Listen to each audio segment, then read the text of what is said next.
Power to Truth with Prof JJ Tabane.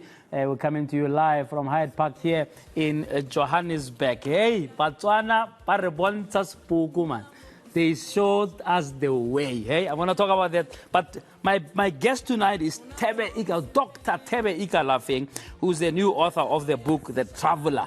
And he's traversed almost every single corner of this continent that you can think about. And we'll be talking here about, you know, Africa and how it's repositioning itself and branding and so on. And, you know, what a relevant guest to talk about today is following what happened in Botswana. When I say Botswana is shown the way, I don't mean just suddenly. You would remember that a couple of years ago, when Zimbabwe was in true shambles and people were being oppressed there, opposition parties, you know, were being chased away, people were being jailed for their views, SADC people kept quiet, man. You know, in here at home, you know, somebody, you know, we respect so much, Tawambeki, came up with a concocted view of how to deal with oppression. And said, no, it's quiet diplomacy. If you shout, they're not going to hear. But they didn't hear anyway.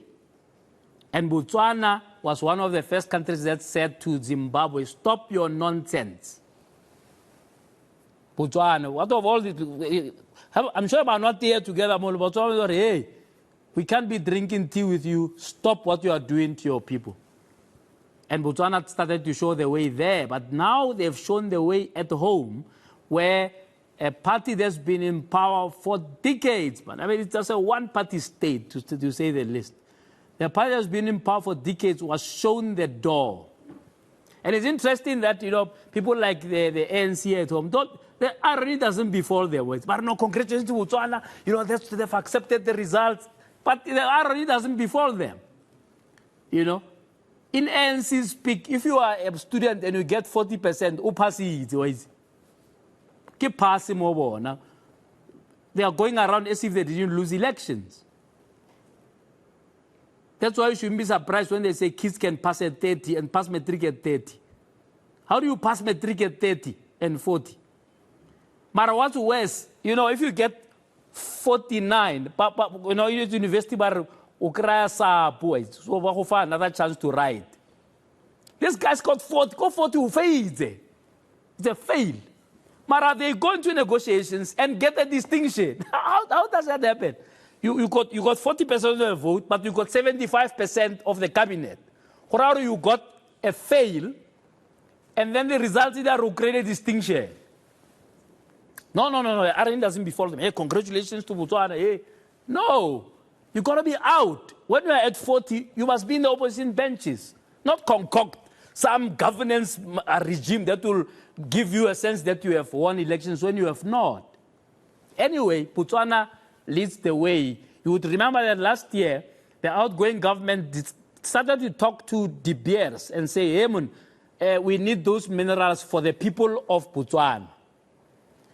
It's miles away from what the ANC has tried to do here with the mining charter, a very poor draft of a mining charter. But let me tell you, in 2003, the Minister of Minerals at that point was Mepumzile Mlambo Mnuka. There was a draft of the mining charter that suggested that 50% of the minerals must go to black people, who are the you know, the owners of this land. Hey, I can tell you now, what happened after that was a 50 billion rand, what do you call, capital flight. That's how scared of change the white monopoly capital is. Hey, but what's our change about to war? I don't know what. How can blacks own 50%? These are people who are 90% of the population, but they couldn't fathom that these people can own 50% of their own minerals.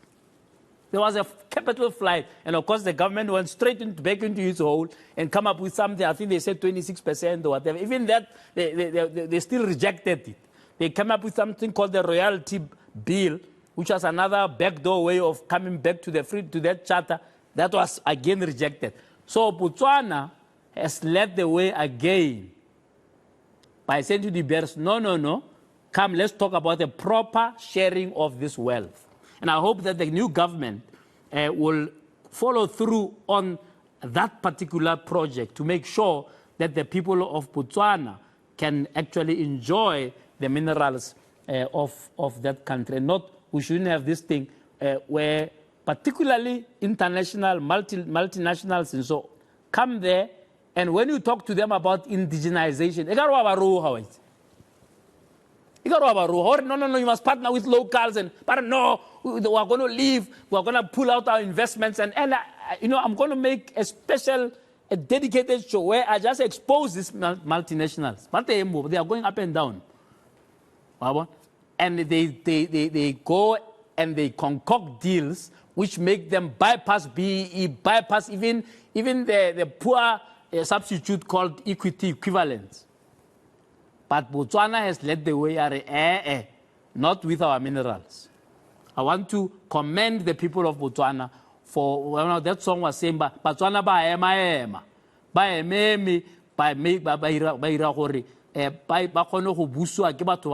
with new ideas, fresh ideas, man, with just freshness about it. The liberation movements, they are tired. Once you are in the trenches and it's understandable that you are tired. They want to be chased away from office by their people, instead of realizing that, even if you are a fantastic dancer, you got to exit the stage. Man.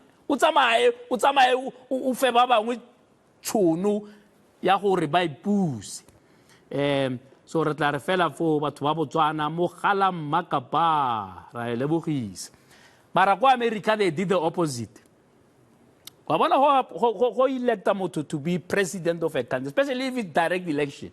You are saying this person represents the best parts of us. Is our best foot forward. I don't understand. I wonder if you had this notion of American dream and so on, that's the best place to be and whatever.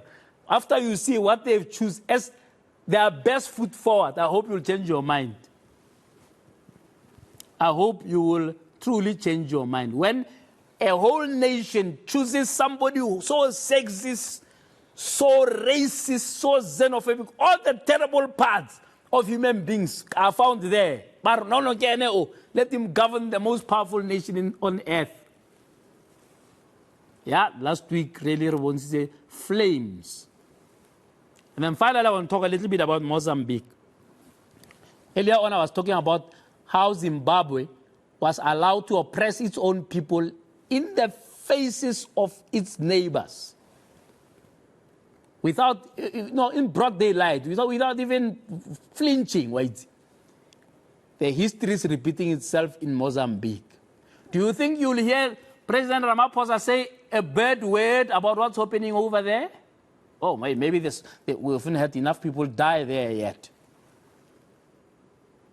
But it's clear that what's important to our politicians, particularly these ones who have or wear a mantle of liberation movements, is that as long as there is their friends who are on the bad side of things, they will not say a word. I'm a Israel, but 50 countries. No, Palestina, what? Next door here, people are dying of your ilk. You doing nothing about it. What? You did nothing about it. You rather PR Palestina. Yamo next door. Yahu Palla. Yamo Eswatini, where there's a dictator there of a despot. Yahu Palla. Yamo Zimbabwe, where they jail journalists. Yahu Palla. Yahu Palla in next door, man. You get into a plane, you go far. You tell us next door. It's a terrible shame that African leaders still up to now have not learned what is called peer review. Kurumbeki, I'm sure, he's pulling his hair now that he's on retirement. I wonder what this thing of a lack of peer review means. It means that when people were shouting at the top of their voices when we were oppressed here, now we are failing to do the same for them when they are being oppressed by despots and dictators who are refusing to get out of office. It's a terrible shame what is happening with our foreign affairs. And I hope one day I'll have a chance to talk to the new Minister of International Relations. Just try to understand what's the difference between the genocide that's next door and a genocide that's miles away. Can't we just be a little bit consistent in how we exercise these actions on an international stage? Anyway, we hope that the dawn of Trump out there doesn't mean that we are going to now be isolated as South Africa. We've got to continue to do what we need to do. Tonight, Tebe Ikalafin, Dr. Tebe Ikalafin, the traveler. It's already a bestseller. You better get a copy for yourself. It's already a bestseller. It's already been printed again within a week of it being launched. And tonight we talk about that and also his perspectives about Africa. How do we brand out? How do we reposition this continent, this wealthy continent? A continent that is simply not poor, but poorly led. After the break, Tebe Ikalafe, Mike.